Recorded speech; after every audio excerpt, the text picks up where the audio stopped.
4 जून को नेस्को सेंटर में हुए मुंबई उत्तर पश्चिम लोकसभा सीट के काउंटिंग का विवाद अब बढ़ता ही जा रहा है। ईवीएम पर कई सारे प्रश्न खड़े किए जा रहे हैं। साथ ही आरओ और जो इलेक्शन कमीशन है उन पर भी हमारे साथ बात करने के लिए मुंबई उत्तर पश्चिम लोकसभा सीट के महाविकास अघाड़ी के उम्मीदवार अमोल कीर्तिकर मौजूद हैं। सर, आपसे जानना चाहेंगे कि क्या विवाद है, क्योंकि एक और जहां उनका कहना है कि 2 बार रिकाउंटिंग की जो पूरी प्रक्रिया है उनकी तरफ से डिमांड की गई, तो ऐसे में मुद्दा कहाँ खड़ा होगा? देखिए कि आपने जो पहला क्वेश्चन पूछा ना कि 2 बार रिकाउंटिंग की गई, लेकिन ये रिकाउंटिंग मेरे ख्याल से कोई ऑन पेपर तो है नहीं।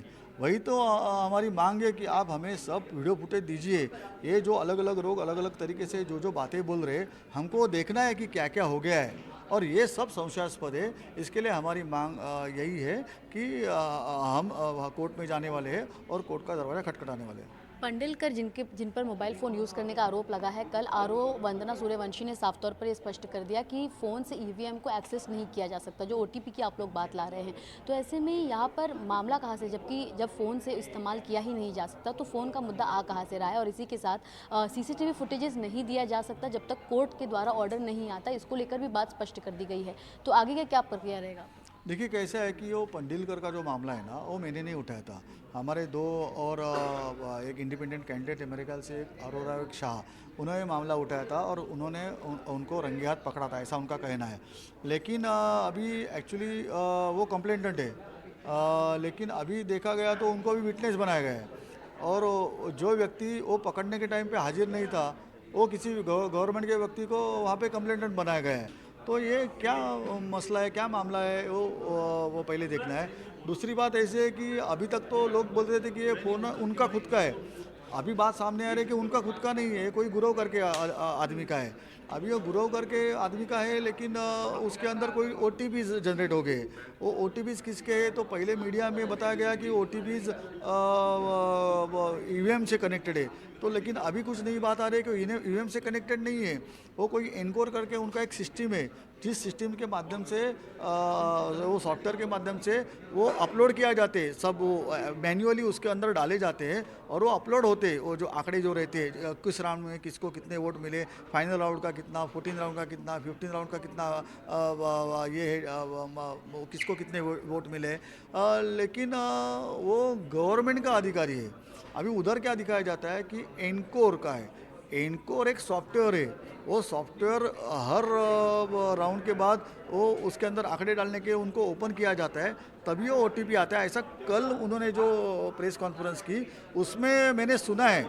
मुझे एक्चुअल उसका ऑपरेशन कैसा होता मुझे पता नहीं, लेकिन कल आरो मैडम क्या बोल रही थी कि उसके ऊपर ओटीपी आता है। वो ओटीपी डालने के बाद में हमारा हम लोग वहाँ पे फिजिकली वहाँ पे वो आंकड़े जो है डाल सकते हैं। तो ये सब मसला है ना, वो संशयास्पद है। तो लोग जानना चाहते हैं कि क्या हो गया है। किसी की हार और किसी की जीत ये मायने नहीं रखती। यहाँ पे जो भी चीज़ होगी है वो फेयर हो गई है क्या, वही जनता जानना चाहती है।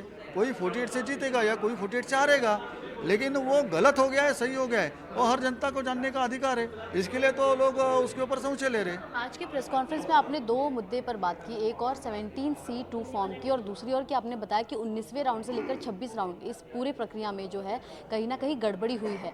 क्या गड़बड़ी हुई है, कैसे? जबकि वहाँ पर आप लोगों का कहना है कि मोबाइल फ़ोन्स यूज़ नहीं किया जाना चाहिए, आरओ ऑफिसर कहते हैं कि वहाँ पर मोबाइल फ़ोन्स अलाउड किए गए थे जिससे एक्सेस नहीं किया जा सका।